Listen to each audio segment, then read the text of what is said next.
সুপ্রিয় দর্শক বন্ধু, এই যে মাশরুমের এখানে পরিচর্যা চলতেছে, তাকে কিভাবে কি করতে হবে। তো এখানে তো মূলত এটাকে যে গোড়াটা আছে গোড়াটাকে কাটি ফেলতেছে।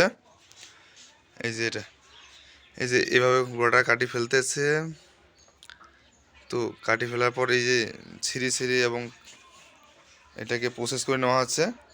তো এই ছোট ছোট বাচ্চারা কাজ করতেছে, মাশরুমের মালিক কাজ করতেছে এখানে, আরও অনেকেই আসবে এখানে। এই যে দেখেন অনেকগুলো মাশরুম। এটা আবার কাঁচা ব্যবহার করা যায় এবং শুকনো ব্যবহার করা যায়। তো এটা অনেক পরিচর্যা করতে হয়। আসলে মূলত কী কথা জানেন, এটাতে অনেক প্রোটিন আছে। এই আসলে পর্যাপ্ত পরিমাণ প্রোটিন আছে। তো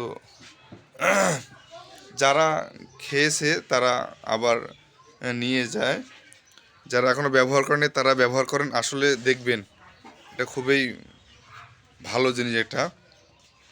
যেমন আলু আবাদ করি, মরিচ আবাদ করি, কপি আবাদ করি, অনেক জিনিস আবাদ করি, সেরকম মাশরুমটাও চাষ করা হয় বা আবাদ করা হয়।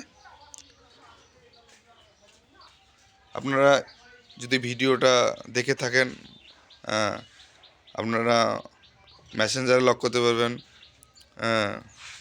ইমুতে করতে পারবেন, যা হোক সবটাতেই করতে পারবেন। এবং আমরা বাড়িতে হোম ডেলিভারিও দেই।